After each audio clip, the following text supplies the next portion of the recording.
Hello, I'm James Izimoha. Welcome to African News. Let's see your headlines. Police intercept boats carrying over 100 migrants near Dakar's coast. Analysts expect a tight race between President Lazarus Chakwera and his predecessor as voting ends in Malawi. United Nations investigators accuse South Sudanese officials of corruption.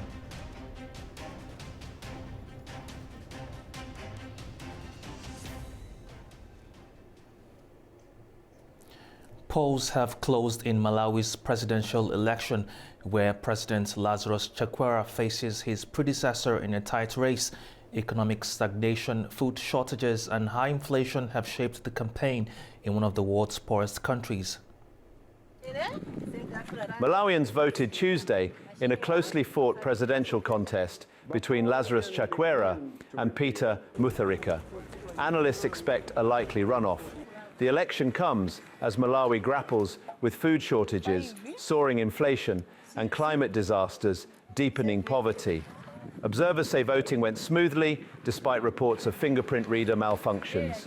Human rights officials are monitoring the counting process. Election monitors say results are now being verified and transported for tallying. So what happens now, as you've seen, they're taking the boxes with the monitors and with the officials that are here, some of the observers like us. We're going to witness the counting.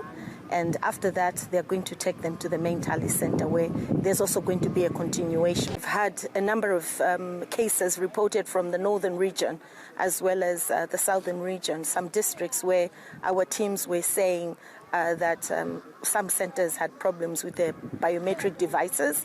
And again, as usual, there were also some reports that stated that they didn't receive adequate training.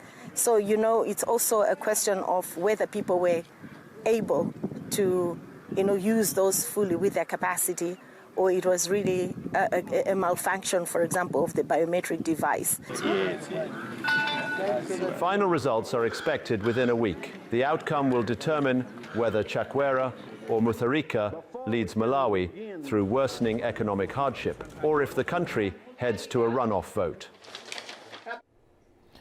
UN investigators have accused South Sudan's leaders of siphoning billions of dollars through corrupt contracts, while most citizens struggle with hunger and delayed salaries. The report highlights how resources are diverted from health and education, leaving millions vulnerable. UN investigators say South Sudanese leaders diverted billions, including $1.7 billion to road projects that were never built. Critics say corruption, more than conflict or aid cuts, drives today's humanitarian crisis. Supporters of the findings say ordinary citizens bear the brunt, with health and education starved of funds. Investigators say the corruption robs citizens of basic needs. Currently, South Sudan ranks at the bottom of the Human Development Index. Its children face hunger and preventable death. Its schools and clinics are starved of funds, and its people are deprived of justice, opportunity, and dignity. And our report details how the plunder works and how it translates into suffering for ordinary South Sudanese. The government continues to outsource human rights obligations to donors. Donors now fund more humanitarian relief and assistance than the government itself. And yet, as we know, donor support is decreasing, even as the needs rise.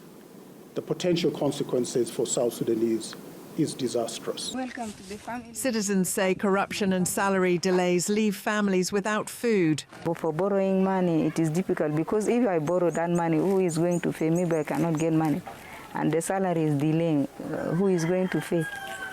And even maybe I would get disturbed much, so that we just surrender. Maybe if there is food, sometimes no food, we're just going like that. The UN report ties South Sudan's economic collapse to elite corruption, not just conflict or aid cuts. With nearly two-thirds of citizens facing hunger, international pressure is likely to grow on Juba to reform financial governance and prioritise basic services. Senegalese police intercepted more than 100 migrants near Dakar's coast. Their boat, drifting without an engine, was spotted by fishermen before being brought to shore. Police officials say they have not yet determined where the canoe departed from, but confirmed most of the passengers were foreign nationals. Senegalese authorities say 112 migrants were rescued on Tuesday after their wooden canoe was intercepted a few kilometers off Dakar's shoreline. Local fishermen first noticed the vessel drifting without a motor and alerted officials, who later towed the boat safely to land. The group, comprised entirely of men, was taken into custody for questioning as investigations continue into the boat's origin and intended destination. Local officials say fishermen played a crucial role in helping the stranded vessel reach safety. A canoe was found at sea without an engine. We don't know the cause yet. The police are investigating. There were about 112 people on board, mostly foreigners. We don't know at this time where the canoe came from. What we can say is that the Wakam fishermen lent them an engine to allow them to reach the Wakam fishing dock. It's thanks to this engine that they arrived in Wakam.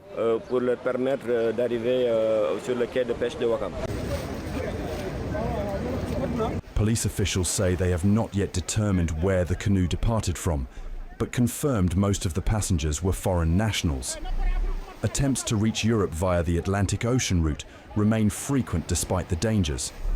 Spain's Canary Islands have become a key landing point, with nearly 32,000 migrant arrivals reported in 2023, more than 10 times the figure recorded in 2019, according to the International Organization for Migration.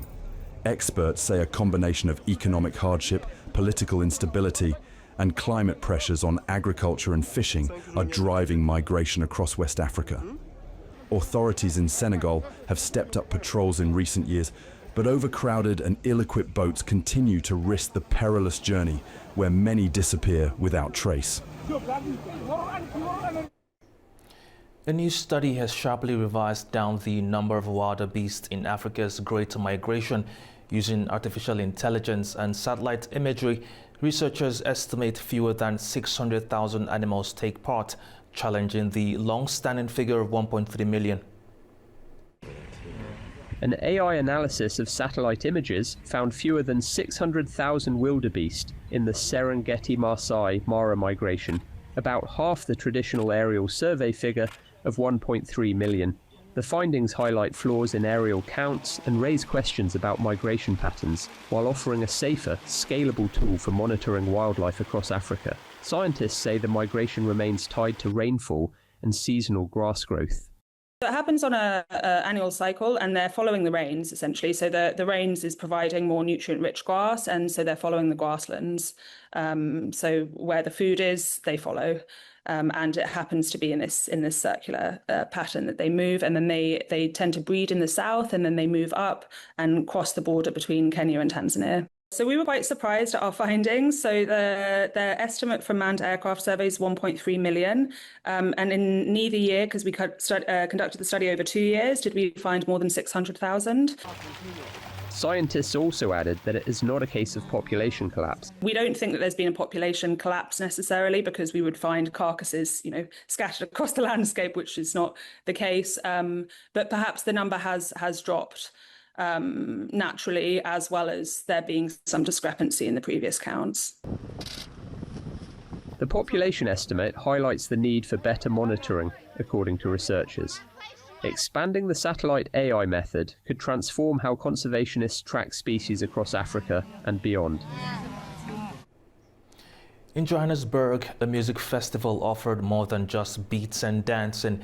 Organizers introduced yoga and meditation sessions, highlighting a growing trend of blending wellness with entertainment. Take a look. At a Johannesburg festival, yoga and meditation joined the music lineup, giving festival goers a chance to pause, breathe and reset. South Africa has one of the world's highest rates of stress-related mental health disorders, with more than 70% of people saying stress disrupts daily life. Organisers say the sessions help people connect with themselves and others.